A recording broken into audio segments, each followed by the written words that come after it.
This is the 2024 Ontario Winter Bible School. Our speaker for the second session is Brother Sam Bailey from Christchurch, New Zealand. His theme this week is Deborah and Barak, Inspiring Lessons in Leadership.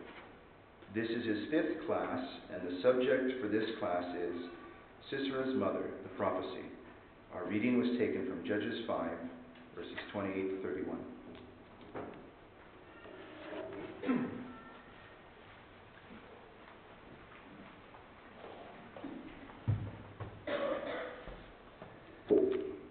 Good morning, my dear brothers and sisters in the Lord Jesus Christ and young people. Good morning. Good morning. All right. So we've been considering this remarkable story of Deborah and Barak, and looking at this sort of what faithful leadership can create. And we saw that the time of Deborah and Barak was a time where leadership had failed, that what one person's leadership in terms of what Deborah manages to accomplish with Barak, and then what Barak manages to do with the nation, then inspires this cascading and rolling enlightenment through the nation as they all stand up to take in their inheritance and to show their leadership. And under complete oppression, the nation gets turned around on its head by one person's initiative, and how that then translates across the nation into this remarkable recovery as they take out Sisera and his army, and now they go back to take out Jabin, king of Canaan's territory, and everything that he had stolen from them. And obviously in that process, unite the nation to turn back to God once again. And we've explored the lessons in leadership that show that God's purpose demands us all as individuals to stand up and to lead. And we've shown, brothers and sisters, young people, that isn't always got to be out the front. It doesn't have to be off podiums. It doesn't have to be at the head of various things. It's behind the scenes. It's a word in season to him that is weary. It's where we see the need. It's about taking the initiative. And Deborah's example and Jael's example show us that in our own way, we ought to inspire each other as we endeavour to take ownership of our responsibilities in the truth and to show care and love one to another. And that is what leadership is actually all about. And at the end of the battle, Deborah and Barak sing this song, this beautiful duet, as it were, a song of praise and thankfulness and prophecy. And we showed that the story, obviously, the breakdown of that song is really about giving God glory, talking about how it reflected times of things in the past for her in terms of Mount Sinai, and also the context of the nation itself, which was uttered in total disarray. We showed how Deborah blesses those that had responded and come, and how she curses those that don't, and then turns to bless Jael's heroic actions and what she did to Sisera to really put a pin in, effectively, all of Sisera and his army, and finally get rid of the real power that was holding them. And that then in turn, she turns now in the story to depict Sisera's mother. It's almost a little bit random, isn't it? Where she turns from everything that we know in the story of Judges chapter 4, and she gives us this insight into the castle, most likely in Hazor, and the story of her mother. What is with Sisera's mother? What is that story?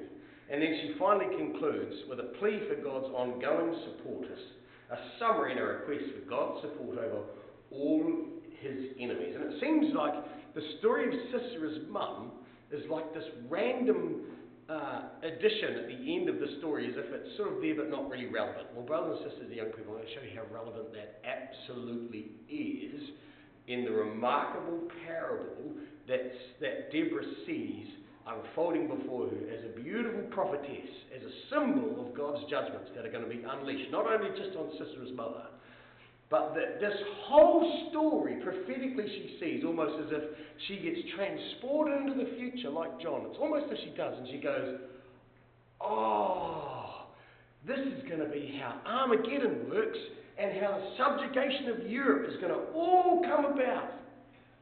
We're going to see that in the story. And so, here we go. Deborah and Barak turn from the scene of the carnage of Jael's tent and spin now almost to the castle in Hazel. She's going to turn from the murderous scene of Jael's tent to the royal castle with Sisera's mother. And we'll show why I think it's a royal castle and a royal scene in shortly. So why the change of scene? Well, verses 19 to 31 of Judges chapter 5 outlines the overthrow of all of Israel's enemies. And as we said in our last class, we often read the story of Deborah and Barak and the destruction of Sisera of the Battle of Judges 4. That's really what the story really was. But actually, when we read Deborah's song properly, we realise that the Battle of Judges 4 is absolutely in two parts.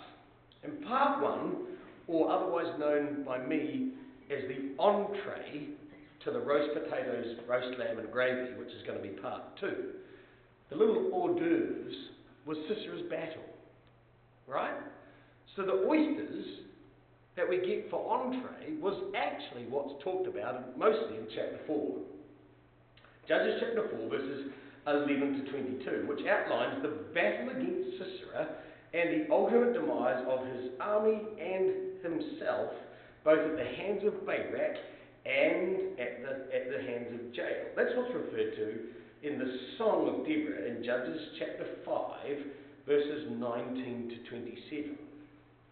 But the last two verses of Judges chapter 4, which is part 2, or the real main course, is the battle against Jabin at the hand of the children of Israel and the restoration of all the cities and all of the villages that had been stolen by Jabin, king of Canaan. And Deborah's going to describe that battle in the context of one woman. The story of Sisera's mother in Judges chapter 5, verses 28 to 31. That's why we get the change in scene, because she's going to see the battle taken to the castle of Hazor and the destruction of what potentially could have been the queen of the empire. I think what we're being told, brothers and sisters, young people, is that ultimately the battle with Sisera was but the catalyst that motivated the rest of the nation of Israel to galvanize themselves as a united nation to stand up and to eradicate in utter completion the oppressive regime of Jabin, king of Canaan, with the support of Yahweh, Elohim of armies. And so what Deborah describes in the last part of her song is the events that would unfold upon the destruction of all those aligned to Jabin and his militant empire. So part of the question really is, well, why focus on Sisera's mum? What's that in the story? I think, brothers and sisters, through this we're going to be provided an insight into the mind of the mother that had raised her son, Sisera, the iron-fisted captain. We're going to see what spirit drove him from her, and it's disgusting in its own glory. And I want you to notice the way she's introduced, first of all, in Judges chapter 5. If you ever, often I sit there and I think about these things, as you do, and you sit there and you say, okay, so the mother of Sisera looked out a window, and the first thing I often think about is, why describe her like that? What's the purpose of doing so? She's the mother. I said, why not just give us her name? Why not give it her title? But why the mother of Sisera? It's not her name that we find out first. It's not where she's from. It's not what she's called. It's the fact that she's the mother of Sisera. And I think in this, brothers and sisters and young people, we have a contrast being made in the story that Deborah wants us to see. And the first thing she wants to do is compare the fact that there are two mothers in the story. Do you remember what she said in Judges chapter 5 and verse 7?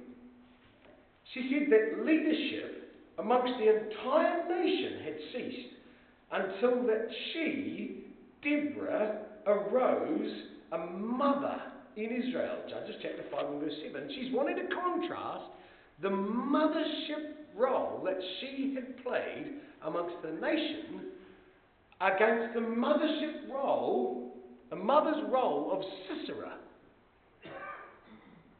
The mother of Sisera in the kingdom. One was in control of the nation of Israel, trying to breed leadership. The other one was in the control of the leadership in the castle at home. And we made a comment to the teams, a bit tongue-in-cheek. But you see, whilst Dad might wear the pants, Mum tells Dad what colour to wear. And you see, this is true of life, isn't it? That with every good husband, he's often supported by an even stronger woman. It's the same for me in my household. Be nothing without my wife. You see, these two mothers were going to be the ones driving the empires of both stories. One, the empire of the nation of Israel, and the other one, the empire of Jabin, king of Canaan. They're going to stand for the seed of the woman and the seed of the serpent. This is a story of the woman in the story. We have Jael, we have Deborah, we have Sisera's mum. And yet you couldn't get a better contrast between these two mothers, could you? These two mothers were stark in their comparison. You see, this woman, Deborah, gave. She gave as a servant who offered herself and is at the top of Mount Tabor, in the heart of the very battle itself, surrounded by warriors who cared for her people, who sought their salvation and would sing praises to God for his victory. And contrasted, on the other hand, we have the mother of Sisera, who is going to be a queen, I believe, who is going to take. She's only interested in taking things from spoils. She's going to be a royal who expected to be waited on. She's got her princesses with her. And instead of being in the heat of the battle, she's in the safety of her upper chamber, as far away from the battle as she possibly could be, surrounded by her princesses, is only going to care for slaves and spoils of war, and is going to be bawling out of her window and whinging with her companions about how long it's taking for me Timmy Hortons latte and where the spoils of war are. See the woman, see the servant. Couldn't get a starker contrast between these two mothers. Each had given birth.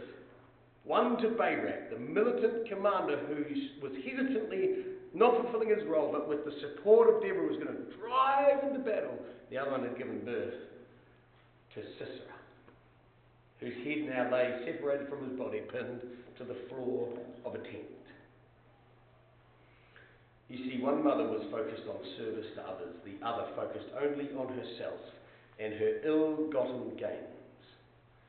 But as I said, brothers and sisters, there's so much more in this story. So we're introduced in Judges chapter 5, verse 28, to the mother of Sisera, who's doing what? She's looking out a window. There's a warning to sisters, don't look out windows, because unfortunately, the way the scripture portrays these type of women aren't too good. She's looking out of a window, and she's crying through the lattice. You know, the word cry in the Hebrew means to bawl or cry like shrilly. She's shrieking in anxiety. She's anxious. What is she anxious about? Well, I tell you what I don't think she's anxious about. I don't think she's anxious about whether Sisera had lost the battle. Not at all. That didn't even cross her mind. You see, there wasn't even a possibility. Israel was totally outnumbered, utterly outmaneuvered, completely outgunned. Sisera was never going to lose that battle. What she's anxiously crying about as she bawls out the window is about seeing the spoils of war. How long is it I've been waiting. It's a disgusting picture that we have. She's getting anxious about getting the evidence of the spoils of war, the plunder that they had secured from the battlefield. And we find that these are going to be, she wants more women slaves for her and fine guns. That's what she's after. It's almost like Sisera had gone off shopping and was bringing back the bags of shopping for her. Where are they? I can't wait to try them on. But she's looking out a window. And brothers and sisters and young people, Sisera's mother commences the lineage of a special breed of woman that doesn't have very good company, that gaze arrogantly out of windows. You see, we have Sisera's mother here in Judges chapter 5, verse 28, greedily awaiting for the spoils of war. We have Michal, Saul's daughter in 2 Samuel chapter 6 and verse 16, who gazing out at her husband, who dancing his heart out as he brings the ark to Zion, ecstatic in the fact that they had finally achieved what God had wanted in his mind, arrogantly turn out and cruelly despise his actions as a king that had vaunted himself in front of all the ladies. No concept of spiritual thoughts or things. But of course we have really the ultimate type of this particular breed of individuals. Barely can call them woman. Jezebel, 2 Kings chapter 9 verse 30, who with a trowel paints her face and gets tossed out a window, callously seeking to distract Jehu from his murderous task when she knew her time was up. You see, these women became known as those who looked out a window. So you'll think about that next time you stare out your own window. Anyway, pride, arrogance, cruelty, all representing King Sin, or Queen Sin, as it were. And I want you to notice, though, verse 29, look what it says. Well, she's surrounded by who? Her wise ladies. It's quite an interesting expression, that. Her wise ladies. It's the title that gets used for princesses and noble women. You know, it's used in 4 other locations in the scriptures. 1 Kings chapter 11 verse 3 of Solomon's wives. Of Esther chapter 1 and verse 18 of the ladies of Persia, or the wives of all the princes. It's used of Isaiah 49 verse 23 when it says that there's queens. In Lamentations chapter 1 and verse 1, which refers to the princesses. And I think the point that we're being made, and this is why I suggest that she's definitely part of the royal family, possibly the queen of the empire, or at least has set herself up thinking that she's possibly the queen of the empire, which may be probably more accurate, is the fact that here she was, these ladies were not just her maids. These ladies in Esther chapter 1 were her royal companions. That's how it gets described in Esther chapter 1.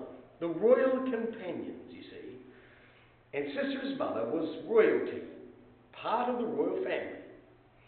She's possibly married to Jabin, king of Canaan, and setting herself up as potentially being the queen. She's definitely royalty, but if whatever the case, she's a lady of importance in the empire, surrounded by her royal princesses and ladies that were going to give her counsel. Now, not her slaves. And she's asking counsel of them. But you know what's remarkable in the story? She's not actually really even listening. She's just verbally commenting, as if expecting them to have an answer, but not expecting them to have one, because she cuts them off completely and entirely and answers the questions herself. Look what she's asking. Why is his chariot so long in coming? Why carry the wheels of his chariot? So she's sort of muttering to herself out the window, and her companions are trying to answer the story, and she rudely and arrogantly cuts them off, answering her own questions herself. You know, her wise ladies answered her. Yea, she returned answer to herself. She cuts them off. I've got the answer, don't worry about it. Go away. She rudely answers all the questions for herself. And what's the answer? Well, verse 30. Have they not spared? Have they not divided the prey? To every man a damsel or two, to Sisera a prey of divers colours, a prey of divers colours of needlework, divers colours of needlework on both sides, meat for the necks of them that take the spoil. Well, there's a bit going on here, brothers and sisters, in this woman. Have they not spread? Have they not divided the prey? You see, this woman is not interested on the number of deaths. She's not worried about the casualties of the battlefield. There's only two things that this woman's interested in. It's prey and spoil. How many new damsels have the men taken as prey, and what sort of garments has Sisera gotten for her as spoil? That's what she's interested in. The word damsels is just a term of contempt, like a wench. It just means a womb. Not just the ones to have babies. Why was she interested in the damsels that were just wombs, that were interested in just having babies? You see, this woman means that she wants the number of slaves for her empire to increase. She's interested in the souls of men. We'll find that in a minute. She needs more people for serving in her palace, in the house, around the yard. But more importantly, she just gets like almost obsessed with the garments. Can you see that in the story, in the record? It's like the garments, they're just something else, and her mind just gets stuck on them as she begins to sort of picture them and almost feel them. And she can see her just, touching the fabric and the cotton, the ribbon, the satin,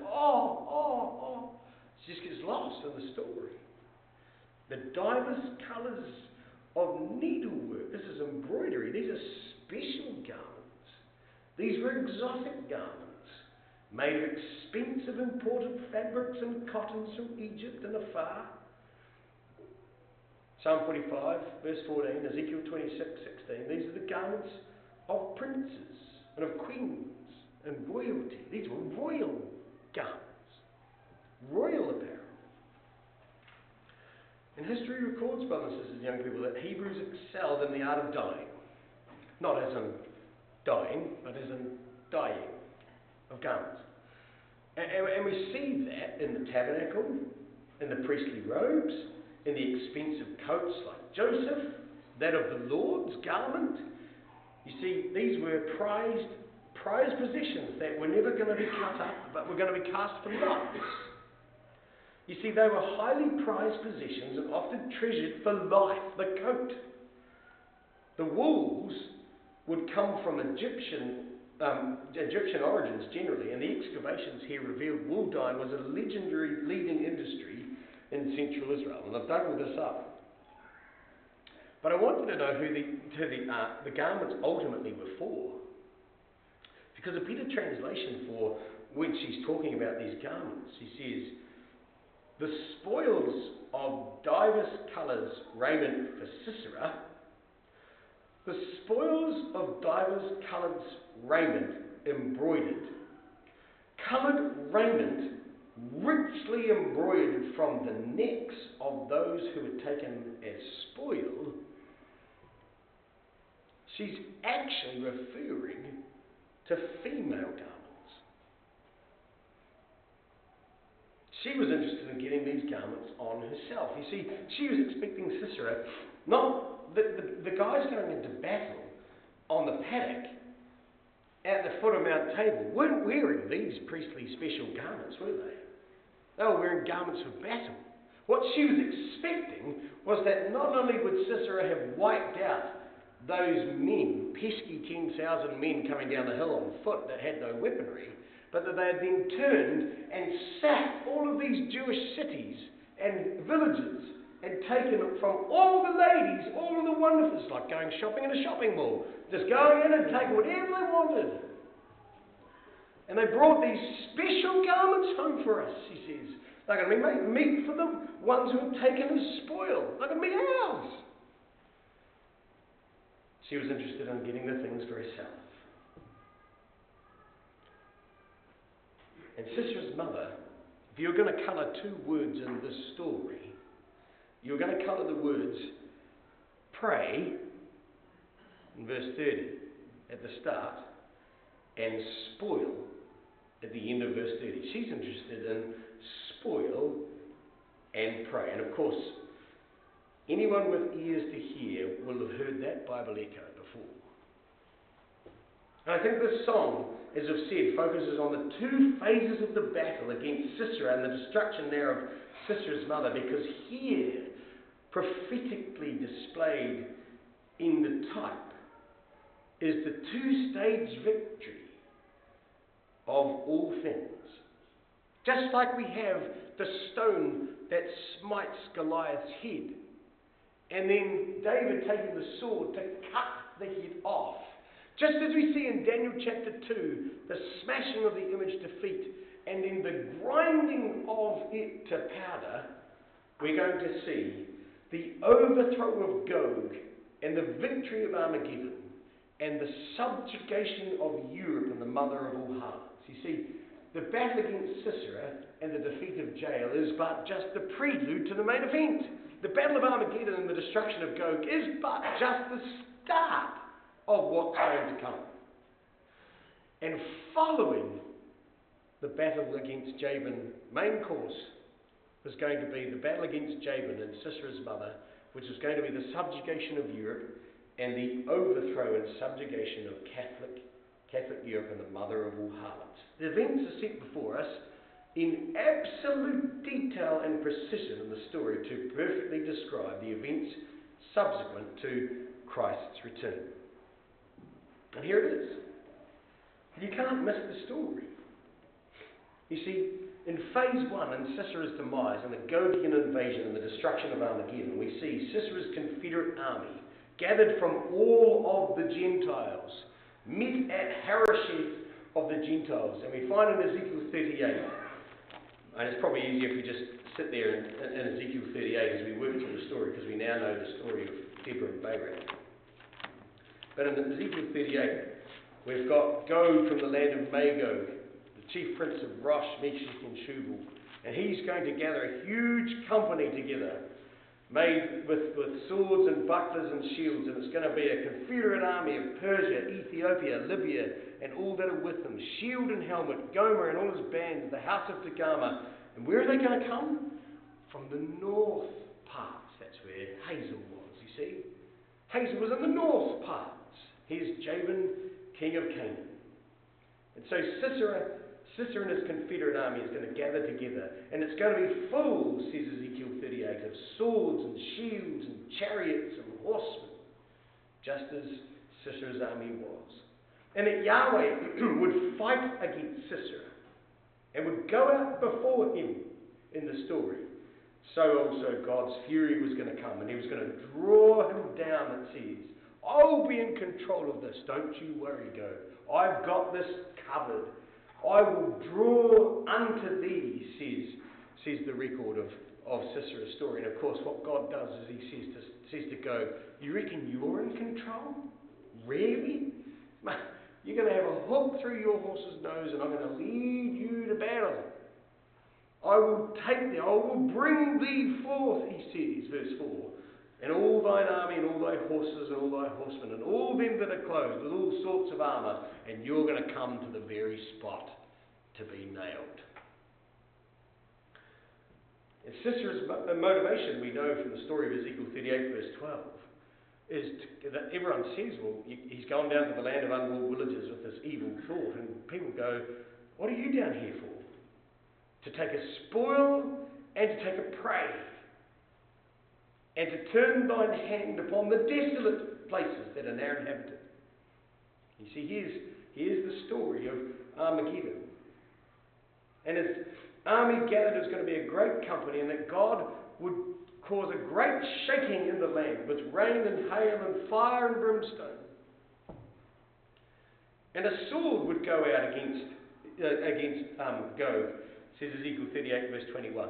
I'm going to call for a sword against them. And of course, in the story of Judges chapter 4, we find that every man all the host of Sisera fell upon the edge of the sword.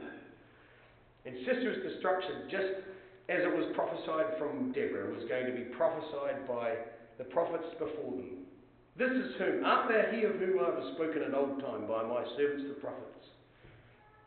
And that the enemies would flee, that Yahweh's saints would come, in Zechariah chapter 14, and ultimately not a man would be left. They'd be all destroyed, and Ezekiel 39 says, thou shalt fall upon the mountains of Israel, thou and all thy bands and the people that are with thee, and I will give thee unto the ravenous birds of every sort, and to the beasts of the field to be devoured.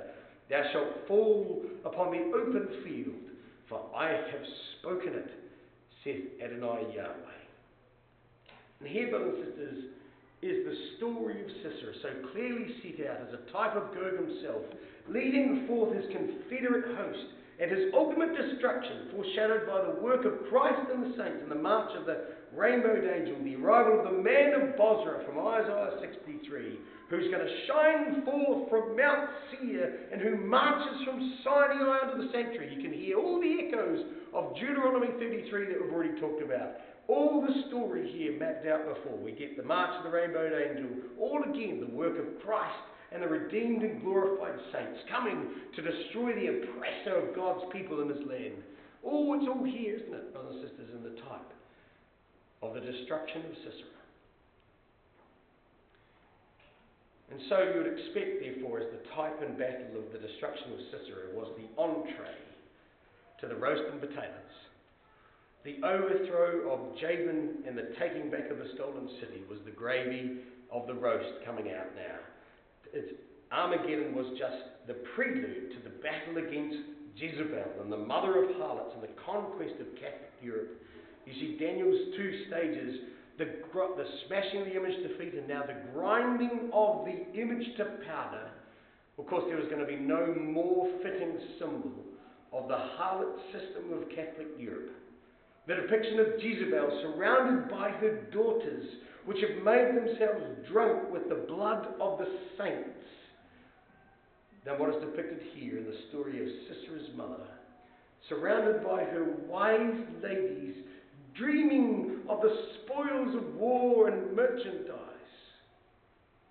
So even as the destruction of Sisera was but just the catalyst to bring the nation together as they sought to restore the territories that they had lost to Jabin, king of Canaan, the representation of King Sin, lorded over by Sisera's mother, we see depicted in Jezebel II, the woman looking out the window, the mother of harlots, the abomination of the earth, the great whore, to whom the kings of the earth hath committed fornication.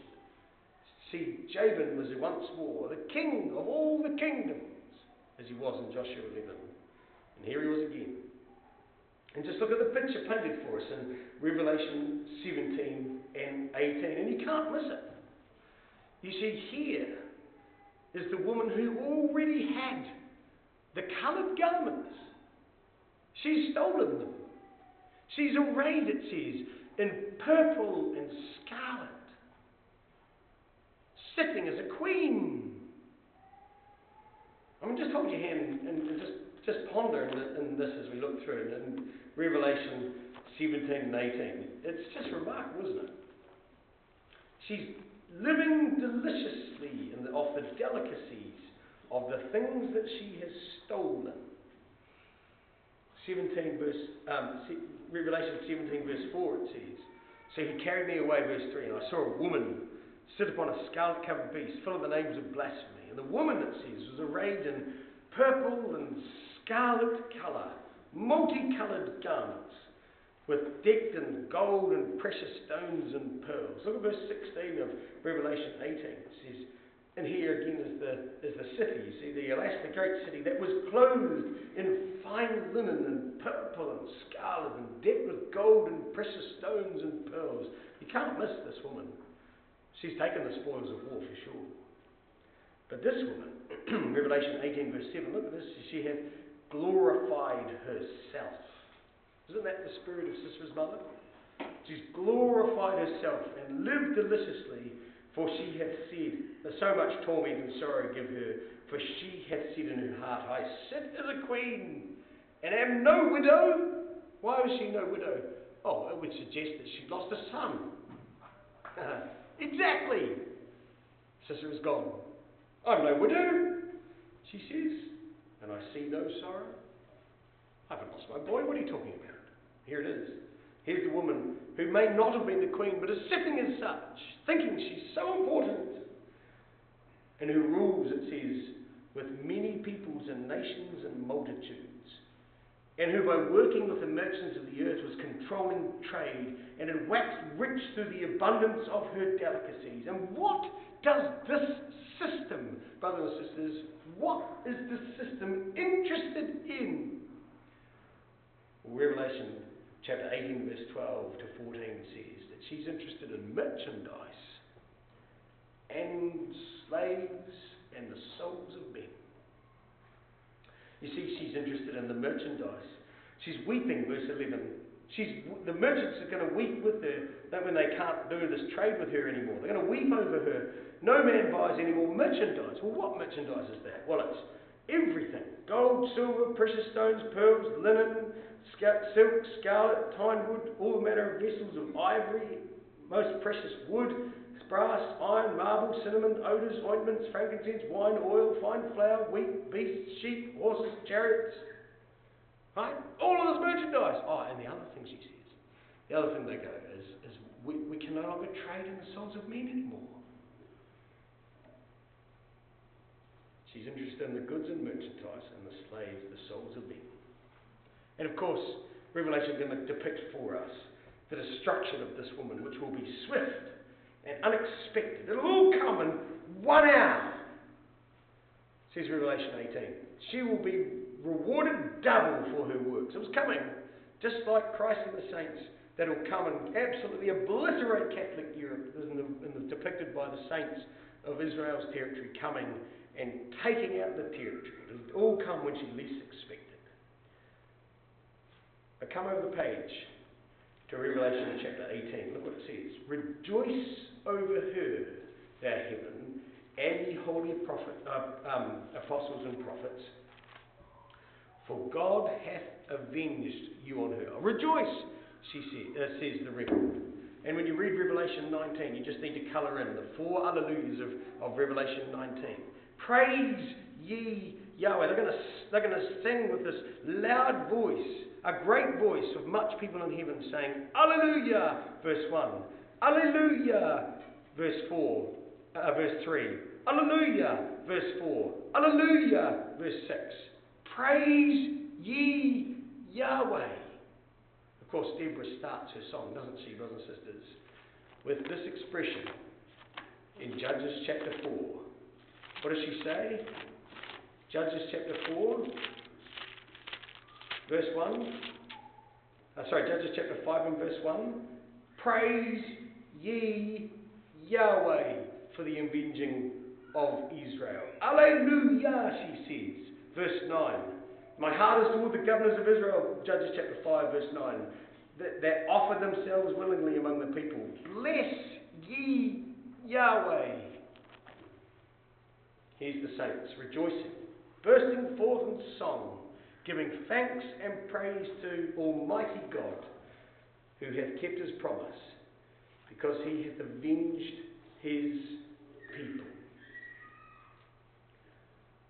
So, brothers and sisters and young people, the destruction of Sisera, followed by the annihilation of the mother of all harlots, really foreshadows the work of Christ and the saints and the Jews in their work in Armageddon and the subjugation of the nations and ultimately the cleansing of Catholic Europe.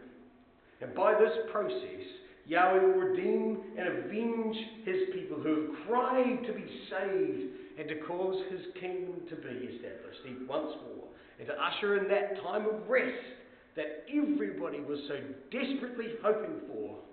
And in the story of Judges chapter 5, it says, and here's the rest, you see, that the land had rest for 40 years. It's an absolute stunning and remarkable prophetic type that Deborah sees before her in the panorama of history as she is revealed to her as the prophetess. She's just mind blown as to what's actually happening in the story. And she paints it in a way that the record wants us to see.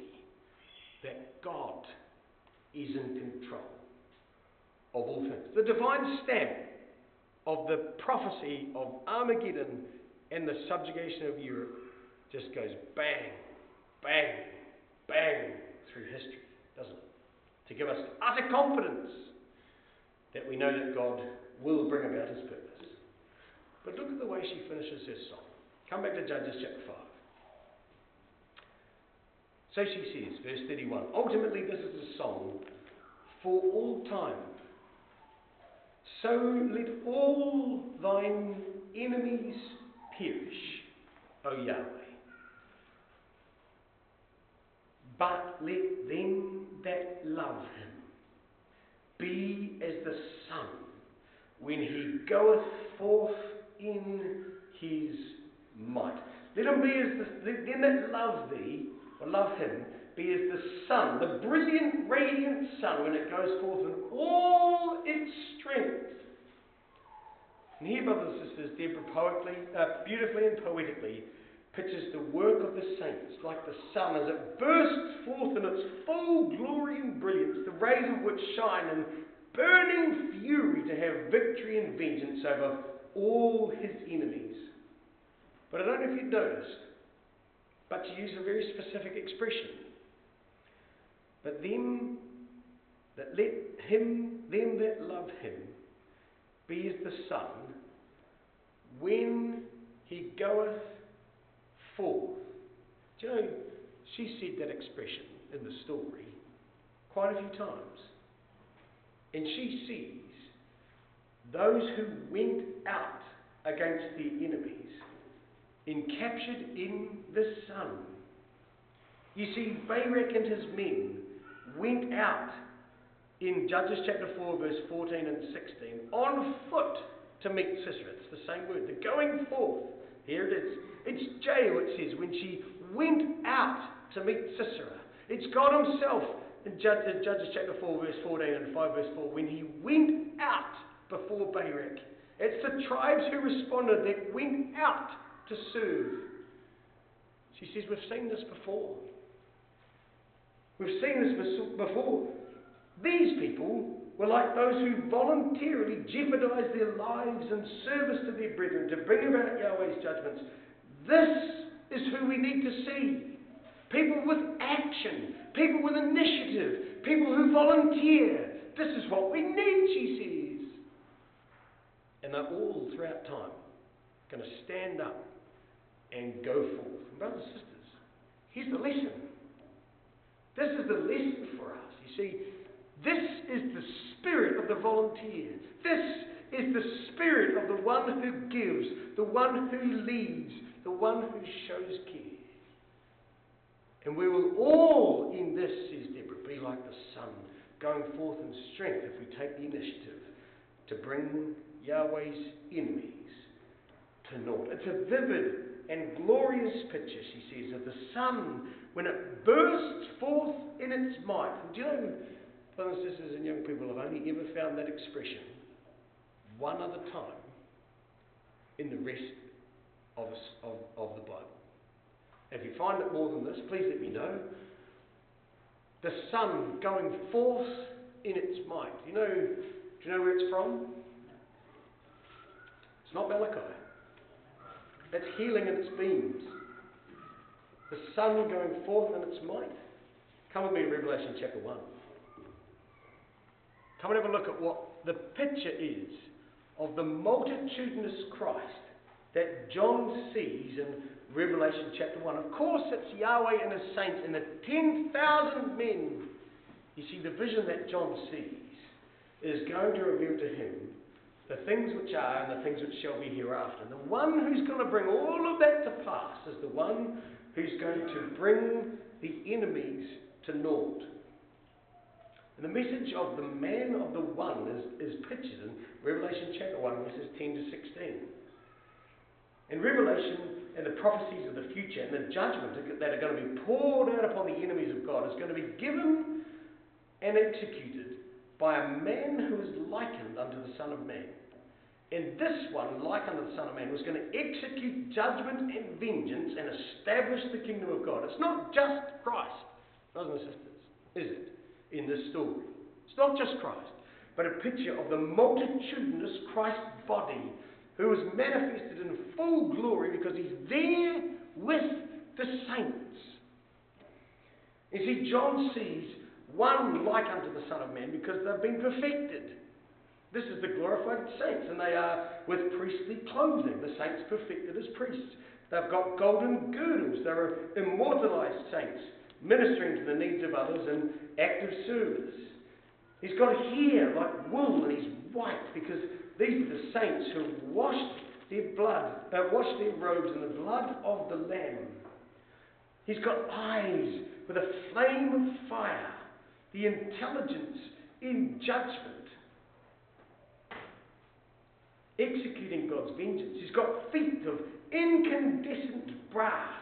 These are the saints going forth to tread down the wicked, to execute Yahweh's divine judgment on the earth. As the voice of many waters, because these are the perfected saints gathered together out of all peoples, nations, and languages. And in his right hand he's got 7 stars. You see, this is all of the ecclesias. This is all of the tribes of Israel, as it were, together. All of the 7 ecclesias there that are gathered together. All of them united as one unit. He's got it in control. And out of his mouth comes a 2-edged sword, the perfected saints that would execute judgment by providing God's message that would come out of their mouth, in contrast to the things that would come out of the mouth of the dragon, the beast, and the false prophet. This is the perfected saints that would give God's word in judgment and in saving. But above all this, brothers and sisters, look at what it says. What is his countenance like?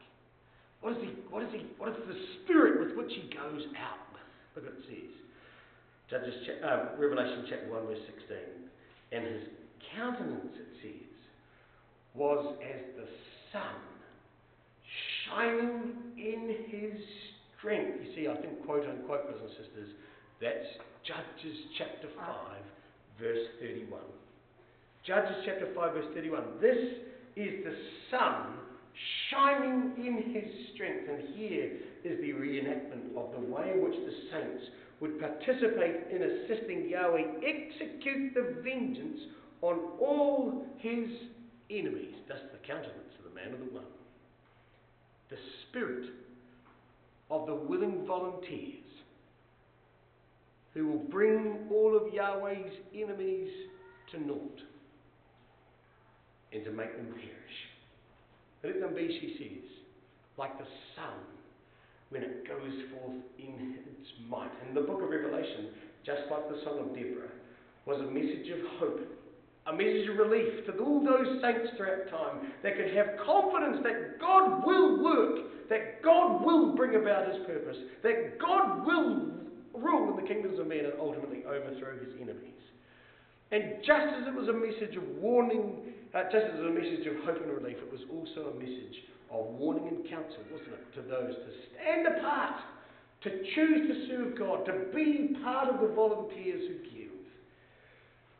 You see, these 2 books are recorded as messages to support the saints, especially those under trial and tribulation and oppression, to realize that God will never cast aside those who love him and that truly seek his face in sincerity and truth. And so John is shown the revelation by a man who represented the 10,000 of Yahweh's saints, glorified, immortalized volunteers, ready to lead captivity captive and to bring into subjection all of Yahweh's enemies to save his people. What a magnificent story, brothers and sisters, and a lesson for all of us. That today, each day, we have to choose to stand up that we might go forth and actively serve our God, willingly, wholeheartedly, with all our heart and soul and mind, to give as we've been given, and to show care to one another, that God's purpose might be fulfilled.